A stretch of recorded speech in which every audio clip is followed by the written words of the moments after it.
Salam gənclər, Magi efirdədir. Hər birinizi xoş gördük. Gündəlik, dinamik həyatın tələbatları ilə uyğunlaşmağı sevən gənclər, bugünkü verilişimizdə sizə faydalı məlumatları ötürəcəyik. Elə maraq göstərilən sahələrdən də biri dizayndır. Son dövrdə bu sahəyə yönələn kifayət qədər gənclərimiz var. Biz də düşündük ki, niyə bu mövzu ətrafında bizə müzakirə aparmayaq?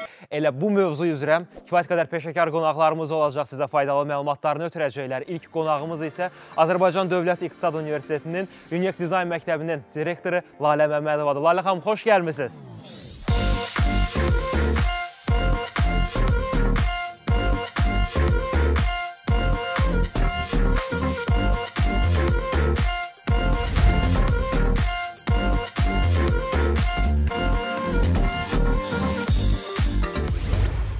Lalə xanım, xoş gəlmisiniz. Salamlayırıq sizi. Hər vaxtınız xeyir olsun. Təşəkkür edirəm bu verilişə dəvət etdiyinizə görə.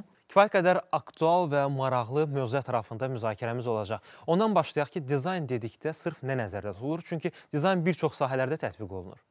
Bəli. Dizayn deməli layihələndirmə, bədii tərtibat deməkdir və hər hansı bir məhsulun bədii tərtibatının, deməli hər hansı bir sənaye məhsulun ərsəyə gətirəndə onun funksionallığı, onun ergonomikliyi nəzərdə tutulur və deməli müasir dövrdə bu dizayn sahəsi öndə gedən bir sahələrdən biridir və xüsusən də onu qeyd edim ki, gənclər tərəfindən sevilən və maraq doğuran bir sahədir. Akademik səviyyədə də tədris olunur. İstərdim ki, onun tədrisindən, orada tədris qollarından danışaq. Azərbaycan Dövlət İqtisad Universitetində Unique Dizayn Məktəbi fəaliyyət göstərir və deməli bizim bu məktəbdə 4 istiqamət üzrə kadr yetişdiririk. Deməli, tələbənin seçimindən asılı olaraq yuxarı kurslarda artıq tələbələr özləri seçim edə bilər. 4 istiqamət üzrə mütəxəssis hazırlığı gedir. Deməli, sənaye dizaynı, geyim dizaynı, qrafik dizayn və mühit dizaynı. Ora deməli, həm landşaft dizaynı, həm də ki, interyer dizaynı daxildir. Eyni zamanda tələbələrin seçimindən asılı olaraq qrafik dizayn bir vasitə kimi istifadə edib, hər hansı bir o biri 3 istiqamətdə də deməli təhsilini davam etdirə bilərlər. Bu sahəyə maraq göstərən vurğuladınız ki, kifayət qədər tələbələr var. Bəs onlarda hansı fərdi xüsusiyyətlər, keyfiyyətlər olmalıdır ki, bu işin öhdəsindən layiqincə gəlməyi bacarsınlar? Dizayn sənəti yaradıcı bir sənətdir və İlk öncə bu gənclərdə bu sahəyə istək, sevgi olmalıdır və hardasa bu insan, bu gənc yaradıcı bir insan olmalıdır. Çünki dizayner dedikdə biz nə edirik? Bu layihələndirmədir, bu gözəllikdir, bədii tərtibatdır. Hər hansı bir məhsula bir gözəllik veririk, ərsəyə gətiririk və bu gənclərdə bu yaradıcı bir istiqamət olmalıdır. Amma indi kompüter texnologiyalarından daha çox istifadə olunur və qrafik dizayn dedikdə, deməli, bu qrafik dizayn ona daha çox imkanlar yaradır. Dizaynerlər üçün daha çox imkanlar yaradır. İstərdim ki, sizin nitqinizdən eşidək, bu sahə nə dərəcədə gəlirli və perspektivlidir? Müasir bir sənətdir, amma eyni zamanda çox gəlirli bir sahədir. Çox gəlirli bir sahədir. Çünki dizayn bizi hər yerdə əhatə edir. Geyim dizaynını götürək, hər bir məhsulun dizaynını götürək, hər bir, necə deyim, ətrafımızda nə varsa, hamısı dizaynla bağlıdır. Yəni, ən zövqsüz əşyanın belə dizaynı var. Bəli, ən zövqsüz bir əşyanı götürüb, gözəl bir dizayn verib və təqdim etsək, inanınız ki, həmin bu əşya yeni bir həyat yaşayır və cəlb edici olur.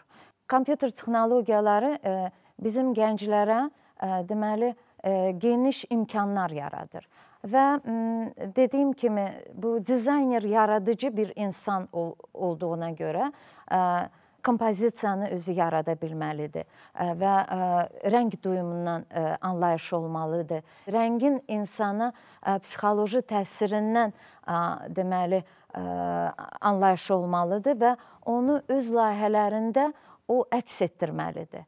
Və o zaman həmin bu dizayn məhsulu həqiqətən də bir dizayn işi kimi, dizayn layihəsi kimi təqdim oluna bilər. Ola bilsin ki, bu daxildən bu gəncimiz dizayner olmaq istəyir, bu istəyi var, sevgisi var bu sahəyə, amma ki, bir o qədər də əl qabiliyyəti yüksək səviyyədə deyil, belə deyim də.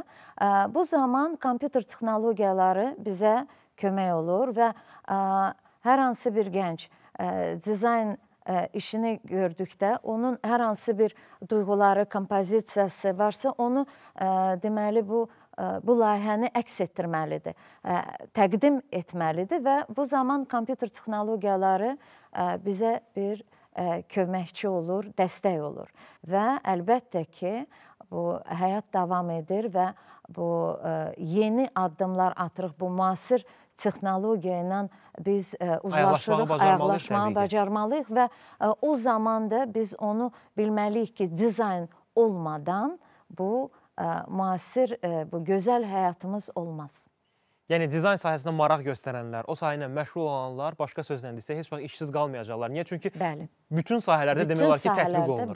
Bəli, bütün sahələrdə dizayn var. Nədən başlasın hər hansısa bir gənc? Təbii ki, o ola bilər ki, tələbə yaşına çatmayıb, hələ universitetə qəbul olmur, sizin məktəbdən faydalana bilmir, amma istəyir bu sahə ilə məşğul olsun. Gənc yaşlarından istəyi varsa, başlamaq istəyirsə, hər halda biraz təsviri sənətə, kompozisiya, sonra layihələndirməyə biraz önəm verməlidir. O sahələrlə biraz maraqlanmalıdır. Bir məqamı qeyd edim ki, bu il UNIQ Dizayn Məktəbinə qəbul zamanı qabiliyyət imtahanları yığışdırıldı. O da məqsədimiz nədən ibarət idi? Gənclərin çoxu, belə deyim də, gənclərin çoxu bu dizayn sənətinə maraq göstərir, amma əl qabiliyyəti biraz zəif olduğuna görə bu sahədə təhsil ala bilmirdilər. Biz də elə bil ki, bizim universitet bu şansı yaratdı. İqtisad Universitetində modulla dərslər tədris olunur. Artıq bizdə 3-cü moduldur və biz o irəliləyişi görürük. Bəli, biz də sevinirik, elə biz də tələbələrlə birgə sevinirik və mən sizə deyim, o tələbənin gözündəki o sevinci görürük ki, deməli, bu sıfırdan başlayan tələbə artıq necə qabağa gedib, elə bu həm bizim uğurumuzda, həm də tələbəmizin uğurudur. Amma sonda onu da vurğulayaq ki, hər bir gəncin dizayn sahəsində müraciət etməyi mütləq deyil. Kim ki, özündə o fərdi keyfiyyətləri, bacarıqları aşkar edibsə, o təqdirdə dizayna yönəlsinlər. Əks halda ətrafımız zövqsüz əşyalarla zəngin olacaq. Lalə xanım, sizə təşəkkürümüzü bildiririk. Çox sağ olun, hər zaman həyatımız zövqlü, belə gözəl tərtibatda olsun. Təşəkkür edirik. Siz sağ olun.